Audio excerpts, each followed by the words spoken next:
Regan Slaymaker for International Boxing News, and I have the pleasure to be joined by super middleweight contender Brandon Lewis. Brandon, how are you down at the Top Tier Media Day today, mate? Mate, I'm having a great time. Buzzing, environment, energy's up, everyone's positive. There's a kind of underlying feeling of calm. It's nice, it's a good environment. It definitely is as well. Shout out Johnny Clark, top tier every single time, but a bit of an interesting kind of dynamic that you're involved with. Obviously a tournament inside of a fight card. I mean, talk to me, how did this kind of opportunity spring itself to you, mate? This opportunity came to fruition based on my coach, Joshua Burnham, also my manager. Knows Johnny Clark quite well, was badgering him. I was given the opportunity to fight on the Top Tier show. I've taken it with both hands, we've taken it with both hands, and I'm really happy to be here, to be quite honest. Definitely, we'll get into the format of the tournament in a minute, but obviously I want to touch on Joshua Burnham, obviously an experienced coach. If you don't know too much about him, had Iron Up Baluta. I mean, one of the most dangerous men in the division, crazy guy. Throw hands, wicked throw hands. You see his fights with Dennis McCann. Yeah, Matt. The first one, he was unlucky not to get the decision in many people's opinions as well. Yeah, no, I totally agree. What a fight that was! And then the second one, Dennis McCann, he just came and just ran away with it and just did his thing. Smart fighter. Sometimes I feel like you need that, don't you? You need that kind of second fight to then up your level, and he really did showcase that. Beautiful. I love boxing. David, so does everyone in this room, I think, Brandon. But yeah, Joshua, obviously a big part of Baluta's career moving forward. A very experienced guy. I think he's got Mitchell Smith down there as well, obviously. But yeah, what kind of things does Josh kind of bring to your game with the experience that he has with these fighters as well? Yeah, he's used to training these kind of high level or high work rate fighters, high IQ fighters, but he brings more than that. He brings experience. He's an ex-fighter himself. Do you know what I mean? He's ex-boxer. He understands us as individuals, as boxers. He understands tactics and how it feels, and it's a lot.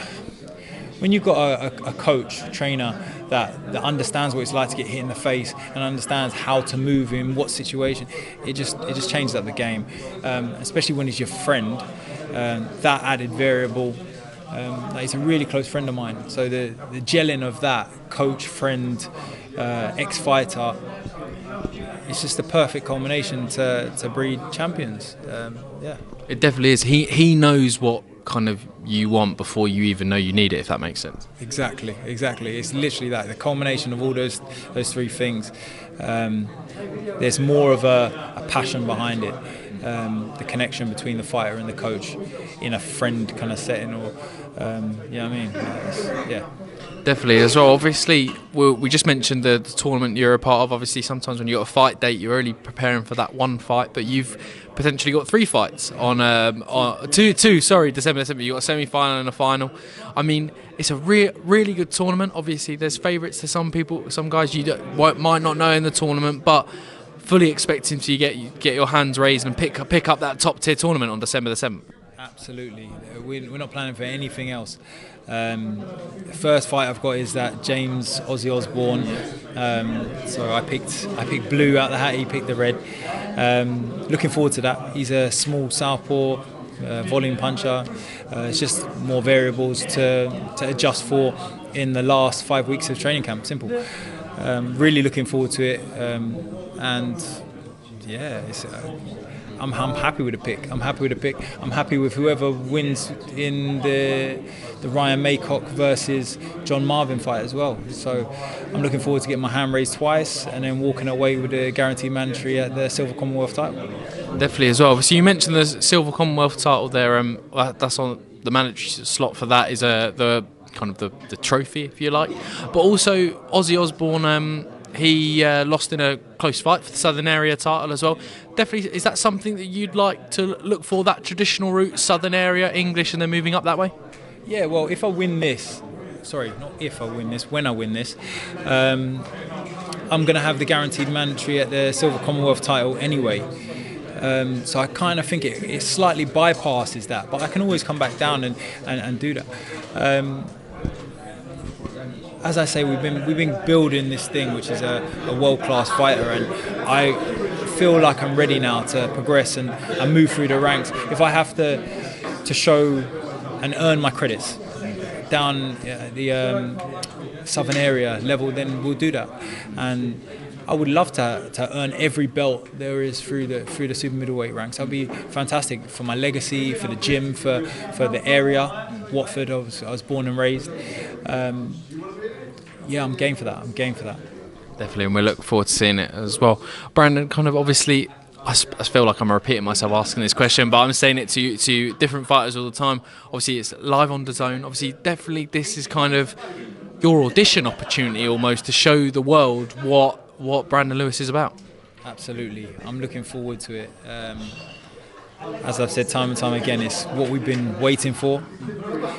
It's been a long time coming, and I'm looking forward to taking the opportunity with both hands, showing the world what Brandon Lewis is about, which is power, devastating power, speed, IQ, intelligence, and just everything you can expect from some of them 80s and 90s old school fighters, you know? Throwback fighter, that's it. James Toney, I mean, your Sugar Ray Robinson, you know, I mean, your Gerald McLennan, the boxing, the boxing was just different. Definitely. I mean, that fight between Nigel Benn and Gerald McLennan is one of the most. But I don't think I've ever seen a fighter get knocked out of the ring and then still win the fight. And Nigel Benn, I mean, shout out to him every single time. But genuinely, Gerald McLennan, what an animal that man was. What an animal! One of my favourite fighters of all time. Absolute devastating body puncher. Anything with his right hand, anything with his left hand. That's what we're looking to emulate. We want to bring back that old ferocity that we've somewhat kind of lost with the business aspect of boxing in these years. Obviously, fighters are trying to look after their own from the Mayweather era. I feel like it's slightly changing now, and people are not caring as much, and it's going to breed a whole new kind of level of fighter back to the old days.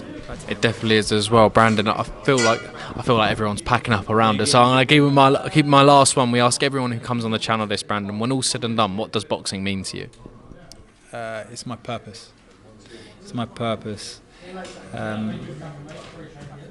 It makes.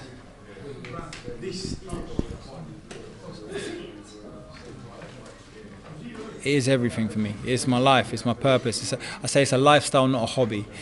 And without boxing, I don't know where I would be. It's done so much for me to this day, mentally, physically, socially. I encourage anyone to get into boxing, and that's why I have such a close relationship with the amateurs, and encouragement and getting the younger boys into boxing, taking them off the street and getting them down the boxing gym. I think it's one of the most important things that we can do as active professional boxers or amateur boxers that are seniors, helping the younger crop come through. Boxing is my purpose.